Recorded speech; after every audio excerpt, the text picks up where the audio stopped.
Bonjour tout le monde. Le chapitre que nous allons aborder aujourd'hui concerne les transistors en régime statique. Ce chapitre-là est composé de deux parties. Une première partie sera consacrée aux transistors bipolaires et une deuxième partie sera consacrée aux transistors à effet de champ. Ce qu'il faut savoir pour aborder ce chapitre, ce sont les notions de base que nous avons déjà traitées au cours du premier chapitre, à savoir qu'une diode à jonction PN est constituée par la mise en contact de deux semi-conducteurs, l'un de type N, c'est-à-dire donneur d'électrons, et l'autre de type P, accepteur d'électrons. Pour les semi-conducteurs de type N, la structure est la suivante. Il y a les électrons comporteurs de charges majoritaires, les trous sont des minoritaires et des charges positives. Pour le type P, je rappelle que la structure des porteurs de charge est comme suit. Les trous sont majoritaires, les électrons minoritaires et des charges négatives. Un transistor, une diode, c'est la mise en contact de deux semi-conducteurs de type N et P. Un transistor bipolaire, c'est le résultat de la mise en contact de deux jonctions PN.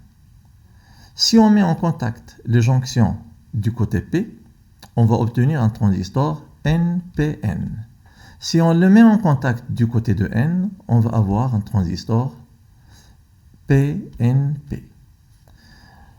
Donc, un transistor bipolaire, comme on avait schématisé la diode à jonction, la mise en contact d'un semi-conducteur NP par un symbole, le symbole de la diode, le transistor NPN, il est aussi symbolisé par deux diodes qui sont en contact du côté de P.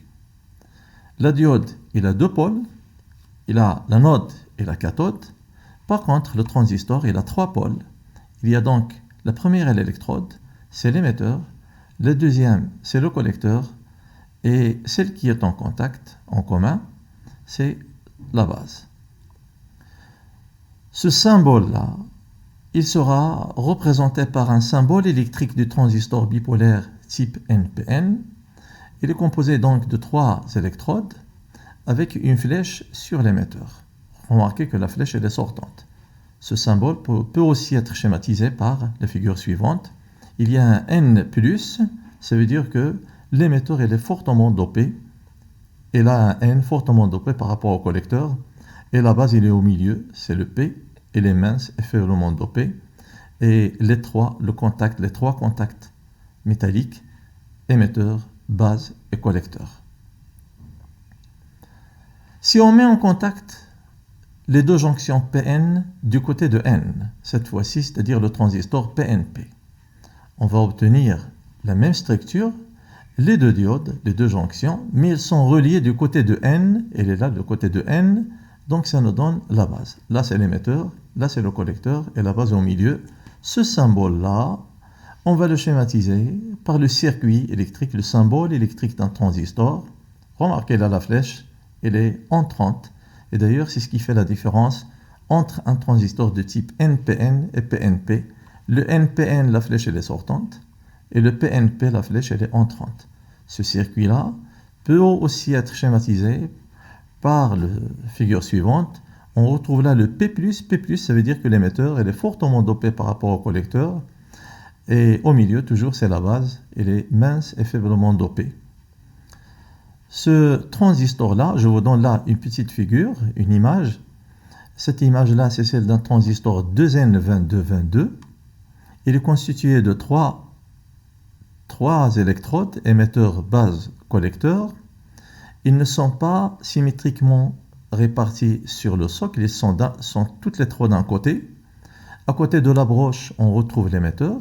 Au milieu, c'est la base. Et de l'autre côté, c'est le collecteur. Bien. Donc la première remarque, c'est à propos de la flèche. La flèche, elle est placée sur l'émetteur pour les deux transistors NPN et PNP. Et il permet d'identifier le type du transistor. Est-ce que c'est un NPN ou bien un PNP? ça dépend du sens de la flèche. Il permet aussi d'identifier l'émetteur du collecteur. La flèche elle est toujours placée sur l'émetteur. Lorsqu'on regarde le transistor d'une façon générale, il y a une symétrie qui apparaît, mais en principe, une grande dissymétrie est à noter. Et on note que le collecteur est plus volumineux que l'émetteur est plus dopé que le collecteur, et la base est faiblement dopée et très mince. Ces trois remarques-là, on va les exploiter dans la suite, on va les expliquer dans la suite, lorsqu'on va étudier l'effet transistor, et on va expliquer le mouvement des charges à l'intérieur d'un transistor. Là, si vous voulez voir une coupe transversale d'un transistor, vous remarquez bien que le collecteur il est très volumineux, la base elle est mince et l'émetteur il est fortement dopé. Si vous mesurez la largeur qui est là, elle est de l'ordre de 100 micros et la proportion de la base c'est à peu près 5 micros. Ça veut dire qu'il représente 5% de la dimension du transistor. Donc il est très mince et il est faiblement dopé. Là, on place une couche d'oxyde de silicium pour éliminer les impuretés avant de déposer les contacts métalliques base, émetteur, collecteur. Régime de fonctionnement. Étant donné qu'on dispose de deux types de transistors, NPN et PNP, l'étude sera faite sur le NPN et les résultats et les conclusions qu'on va déterminer sont valables pour le PNP. Seuls les signes de grandeur qui changent. Tout ce qui est positif pour l'un est négatif pour l'autre. Donc on va commencer par l'effet transistor et le régime de fonctionnement normal. Comme pour la diode à jonction, il avait deux états de fonctionnement. Soit il est bloqué, soit il est passante. Là, pour le transistor, il possède trois états de fonctionnement. Soit il est en fonctionnement normal, soit il est bloqué, soit il est saturé. Ces trois états, on va essayer de les détailler et de les expliquer en détail. Comme le transistor bipolaire est constitué par deux jonctions PN, donc pour chaque fonctionnement du diode, pour chaque polarisation de la diode, de l'une des diodes, ça lui correspond à un état de fonctionnement du transistor. C'est-à-dire, si les deux jonctions sont toutes les deux polarisées en direct, ça va nous donner un état de fonctionnement spécifié. S'ils sont toutes les deux bloquées, ça va nous donner un autre état. Si l'une est bloquée, l'autre est saturée, ça va donner un autre état, donc il y a trois états de fonctionnement. Nous allons commencer par le régime de fonctionnement normal. Ce régime-là, ça correspond au cas où la jonction base-émetteur est polarisée en direct et la jonction collecteur-base est polarisée en inverse. C'est ce qu'on va expliquer dans la suite. Vous allez voir, ici, le transistor NPN, donc le P, ils sont en contact, c'est la base. On a relié la borne plus de la source d'alimentation de polarisation à la base. La borne moins est reliée directement à l'émetteur. De l'autre côté, la borne moins est reliée à la base et la borne plus est reliée au collecteur. C'est ce qui donne que VBE est positive et VBC est négative. Ça veut dire que la jonction base-collecteur est polarisée en inverse et la jonction base-émetteur est polarisée en direct. Vous allez dire, pourquoi? Pourquoi est-ce qu'on a choisi? Pourquoi est-ce que le fonctionnement normal correspond à cette polarisation-là? Pour expliquer pourquoi, c'est ce que nous allons voir sur la deuxième figure. Donc là, j'ai repris le montage, mais avec la structure de chaque semi-conducteur. Là, le N, il est connu. Il y a les électrons qui sont majoritaires, ils sont en point noir. Il y a les charges positives. Puis, il y a quelques trous, ils sont minoritaires. J'ai mis uniquement 2 trous. De l'autre côté, il y a les trous qui sont majoritaires, souvent de petits trous. Il y a des charges négatives et il y a les électrons qui sont minoritaires. J'ai placé uniquement 2. À la mise en contact, je vais analyser uniquement la jonction J1, la première jonction. Les majoritaires de part et d'autre diffusent, se recombinent puis disparaissent. Il va me rester les charges positives d'un côté, du côté de N, et les charges négative du côté de P, ce qui crée un champ E1 interne dirigé de plus vers moins. Comme les électrons se déplacent dans le sens inverse du champ électrique, les électrons majoritaires qui sont là, ils ne peuvent pas passer parce que le sens du champ E1 interne, il ne va pas les favoriser. Ça veut dire que le champ E1 interne défavorise le passage des porteurs majoritaires. Qu'est-ce qu'il faut faire donc pour faire passer les électrons émis par l'émetteur, pour les faire arriver au collecteur pour qu'ils soient collectés par le collecteur? Pour favoriser et faciliter le passage des électrons, nous allons créer un champ E1 externe qui a le sens inverse au champ E1 interne. Comme ça, le champ global appliqué sur la jonction J1 va diminuer. S'il diminue, la barrière de potentiel va diminuer et les électrons majoritaires qui sont là peuvent transiter. Quand ils passent, ils vont générer un courant de conduction. Et d'ailleurs, c'est ce qui nous intéresse, c'est comment avoir une bonne conduction, comment faire passer un mouvement d'électrons qui est important. Pour avoir un champ E1 externe dirigé dans le sens inverse au champ E1 interne, il faut que la source de potentiel soit le sens inverse, c'est-à-dire la borne plus soit reliée à la base et la borne moins soit reliée à l'émetteur. Et d'ailleurs, c'est pour cela qu'on a polarisé la jonction base-émetteur en direct. C'est pour diminuer la barrière de potentiel au niveau du J1 et permettre aux électrons de passer vers la base. Une fois dans la base, une fois ils passent vers la base, ils vont trouver en face un champ E2 qui a le sens inverse aux électrons. Ça veut dire que le champ E2 va favoriser le passage des électrons vers le collecteur. Pour améliorer cette conduction, pour que ces électrons-là qui sont majoritaires dans le P soient aspirés et soient transités vers le collecteur, il faut appliquer un champ E2 externe qui a le même sens que le champ E2 interne. Comme ça, le champ global va augmenter. Et si le champ global augmente, ça veut dire que les électrons qui sont là transitent facilement vers C. C'est pour cela d'ailleurs qu'on a polarisé en direct, en inverse, la jonction base-collecteur. Donc il faut avoir une source de tension qui est dirigée dans le sens inverse du champ externe. Donc la borne plus sera reliée au collecteur et la borne moins vers la base. Bien. Donc la jonction base-émetteur est polarisée en direct. Les électrons de N arrivent en P, vers la base. Une fois en P, ils trouvent un champ orienté de sorte à les favoriser. Une fois vers le collecteur, et pour les aspirer totalement vers le collecteur, il faut polariser la jonction base-collecteur en inverse en créant un champ E2 externe qui a le même sens que le champ E2 interne. Ce qui nous intéresse, c'est le passage des électrons émis par l'émetteur. Je veux qu'ils soient collectés complètement par le collecteur. Donc, pour que le grand nombre d'électrons émis par l'émetteur arrive au collecteur, il faut que le taux de recombinaison au niveau de la base soit très faible.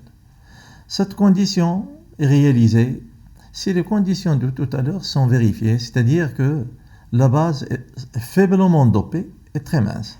Faiblement dopée parce qu'il y a des électrons majoritaires qui arrivent.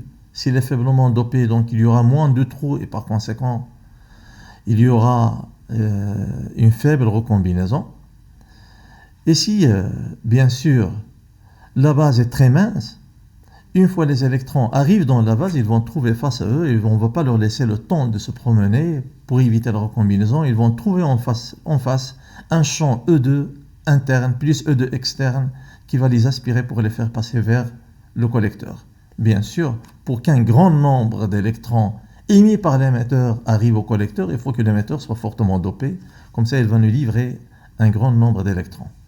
Dans ces conditions, base faiblement dopée très mince et émetteur fortement dopé, la proportion des électrons qui se recombinent est généralement inférieure à 1%. Ça veut dire quoi? Ça veut dire que 99% des électrons émis par l'émetteur arrivent au collecteur. L'effet transistor consiste donc à faire passer un courant important à travers une jonction J2 polarisée en inverse. c'est ce qu'on appelle l'effet transistor. Donc, si 99% des électrons émis par l'émetteur arrivent au collecteur, et les électrons minoritaires qui étaient là en paix, aussi, ils vont transiter vers le collecteur, ça veut dire que le courant du collecteur est constitué par quoi? Il est constitué par presque le courant de l'émetteur, plus ce qu'on appelle le courant résiduel. Le courant résiduel, c'est le courant des minoritaires qui se trouve dans la base.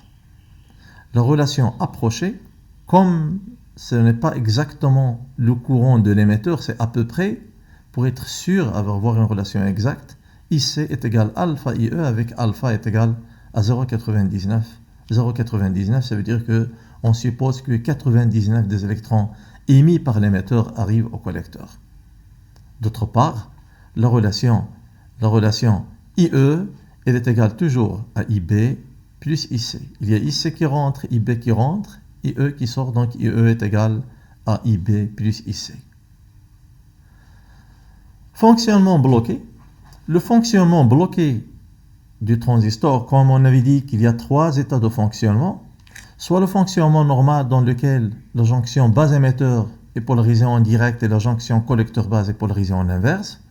Il y a le fonctionnement bloqué, ça veut dire que les deux jonctions sont toutes les deux bloquées. Si la jonction base-émetteur est bloquée, ça veut dire qu'il n'y a pas de courant qui passe, il n'y a pas d'émetteur, l'émetteur il ne va pas émettre les électrons, il ne peut pas passer parce que le champ E1 a été augmenté par E1 interne a été augmenté par E1 externe et le champ global augmente et par conséquent la barrière de potentiel augmente et les majoritaires ne peuvent pas passer et par conséquent le courant il est nul. Et le schéma le plus simple pour représenter une jonction bloquée, c'est un interrupteur ouvert. C'est pour cela un transistor peut être décrit par des circuits ouverts. Le fonctionnement saturé, dans ce cas-là, les deux jonctions base-émetteur et collecteur-base sont toutes les deux polarisées en direct. Et une jonction polarisée, le schéma le plus simple d'une jonction polarisée en direct, c'est un coup de circuit. Donc le transistor est représenté par des coups de circuit. Montage émetteur commun. Donc pour décrire correctement le fonctionnement du transistor, nous allons le supposer comme étant un quadripôle, comme il a 3 électrodes base, collecteur et émetteur. Donc on va supposer une électrode en commun. Donc on va supposer que l'émetteur est en commun. Si on suppose, on peut d'ailleurs supposer la base en commun, comme on peut supposer que le collecteur est en commun. Là on choisit l'émetteur, montage émetteur commun, ça veut dire que c'est l'émetteur qui est en commun. Si l'émetteur est en commun, donc l'entrée elle est sur la base et la sortie elle est sur le collecteur. Un quadripôle, par quoi il est défini? Il est défini par 4 grandeurs.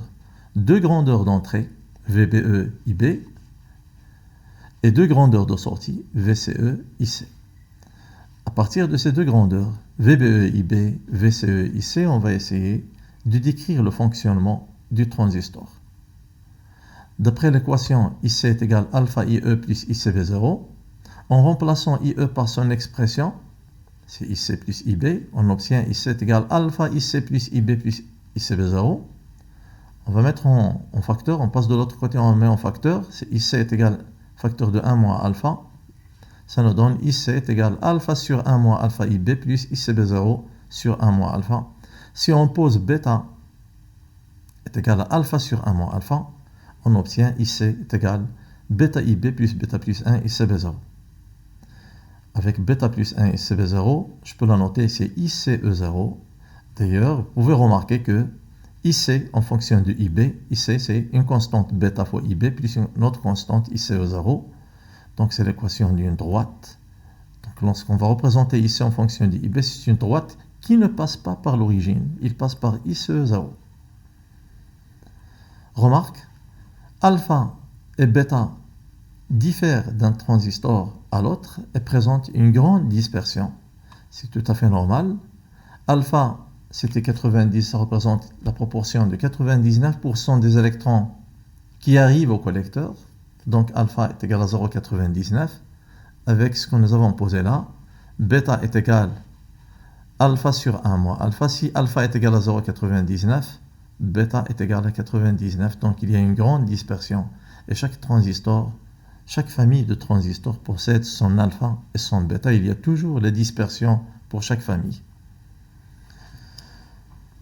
Nous allons maintenant étudier le réseau de caractéristiques, et c'est-à-dire nous allons essayer de déterminer les caractéristiques d'entrée qui concernent le circuit d'entrée, la grandeur d'entrée, IB, VBE, de sortie qui concerne IC et VCE, de transfert IC en fonction de IB et de transfert inverse VBE en fonction de VCE. Il y a 4 grandeurs, on aura 4 caractéristiques à déduire.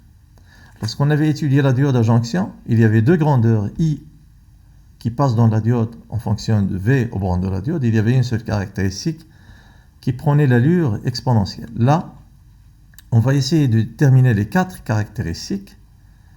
D'ailleurs, ce circuit-là, c'est exactement le même circuit qui sera exploité en TP. Là, vous pouvez réaliser le montage. On aura besoin de 2 ampères-mètres pour mesurer le courant IB et IC, 2 voltmètres pour mesurer la tension VCE et VBE, 2 générateurs de tension continue VBB et VCC, et 2 résistances RB, RC. RB est une résistance qui est très grande, de l'ordre de 100 kg, et VBB c'est un générateur qui varie entre 0 et 30 volts. La même chose, RC c'est une résistance de protection. Il peut prendre la valeur 1 kg pour ne pas craindre, pour éviter la destruction, donc ça les protège mieux. Sinon, on peut prendre RC est égal à 100 kg, mais à condition de ne pas dépasser une tension de 15 volts par VCC. Donc on choisit généralement, on choisit RC pour mieux protéger le transistor. Donc la première étape, je vais essayer de déterminer la caractéristique IC en fonction de VCE pour différentes valeurs de IB. Je mets VBB sur 0 volts et je m'assure que le courant IB est égal à 0 ampère. Je ne touche plus au circuit d'entrée, je vais à la sortie. Je fais varier VCC de 0 jusqu'à 15 volts. Pour chaque valeur de VCC, je vais relever IC sur un tableau IC VCE correspondante. Deuxièmement, la deuxième étape, je règle VBB de façon à ce que IB soit égal à 10 microampères. Je ne touche plus à l'entrée, je vais à la sortie. Je fais varier VCC de 0 jusqu'à 15 et je relève sur un tableau les IC et VCE correspondantes. Je refais l'expérience jusqu'à IB est égal à 50 micros. Pour chaque valeur de IB, on obtient une courbe et elles sont là les courbes que j'ai obtenues. Ces courbes-là se composent de 3 parties. Il y a une première partie qui est là, une deuxième partie qui est là et une troisième partie. Pour VCE faible, c'est-à-dire je suis en train de parler de la première partie, la partie qui est là. Si VCE est faible, IC, vous remarquez, ce sont des portions de droite.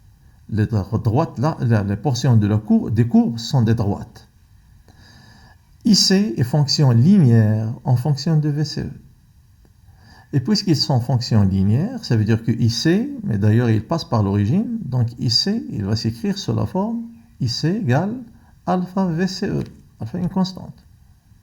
Et si je veux retourner VCE en fonction de IC, VCE il est égal à 1 sur alpha IC, d'après la loi d'Ohm, 1 sur alpha ça représente une résistance. Ça veut dire que le transistor dans cette zone se comporte comme une résistance. Et cette région-là, la première région, ça s'appelle une région ohmique. Pour VCE, entre VCE SAT et VCE max, les courbes sont presque horizontales. S'ils sont presque horizontales, ça veut dire que le courant IC est constant. Si on fait la projection de chaque courbe sur le courant IC, on obtient des constantes. Si on projette les courbes, on obtient des valeurs presque fixes de IC. Chaque projection va me donner une valeur constante. Sur la même courbe, le courant IC est constant. Si le courant est constant sur chaque courbe IC, qu'est-ce que ça signifie? Ça signifie que le courant est constant. Donc le transistor, qu'est-ce qui fait varier le courant? Qu'est-ce qui fait passer le courant IC d'une valeur à l'autre? C'est le courant IB. Quand je change IB, le courant IC saute d'une valeur à une autre. Comment se comporte donc le transistor sur la zone 2? Il se comporte comme un générateur de courant commandé par IB. C'est IB qui le fait passer d'une valeur à l'autre. Sur la troisième zone, zone 3, il y a le constructeur d'ailleurs donne la valeur de VCE à ne pas dépasser. Il est gravé sur le composant. Si on dépasse la valeur VCE, on observe une augmentation rapide. On observe une augmentation rapide de IC. Si on continue à augmenter VCE, on va observer une fumée qui monte. Ça veut dire qu'on a détruit le composant. Pourquoi? Parce que déjà IC il commence à augmenter rapidement. Et le constructeur, il donne la valeur de VCE à ne dépasser. Et je vous conseille de ne pas dépasser la valeur VCE max. Cette zone-là, ça s'appelle la zone de destruction. Caractéristique d'entrée IB en fonction de VBE. C'est pour différentes valeurs de VCE. Le fonctionnement normal. En fonctionnement normal, la caractéristique d'entrée est celle d'une jonction base émetteur polarisée en direct. C'est la caractéristique d'une diode normale qu'on a déjà étudiée et qui a l'allure exponentielle. Pour différentes valeurs de VCE, je peux trouver une courbe exponentielle et je peux facilement calculer la résistance d'entrée. C'est delta VBE sur delta IB. En choisissant deux points quelconques sur la courbe, je peux calculer tangente alpha. En l'inversant, ça va me donner la résistance. Pour la caractéristique de transfert direct, IC est égal à F de IB. Déjà, on l'a démontré théoriquement, IC est égal à bêta IB plus bêta plus 1 ICB0. En la traçant, on va trouver que c'est une droite, et cette droite, il ne passe pas par l'origine, il passe par ICE0 qui est égal à bêta plus 1 ICB0. À partir de cette courbe-là, je peux calculer tangente alpha, c'est delta IC sur delta IB, ça va me donner le gain, ce qu'on appelle le gain en courant, c'est la variation du courant de sortie sur le courant d'entrée. Caractéristique de transfert inverse, VBE, est égal à F de VCE pour différentes valeurs de IB. La courbe est sensiblement horizontale en raison de la faible influence de VCE sur VBE et on peut conclure qu'il y a une faible influence du circuit de sortie sur celui d'entrée. On va s'arrêter là et la deuxième partie, nous allons aborder la polarisation au point de repos. Merci.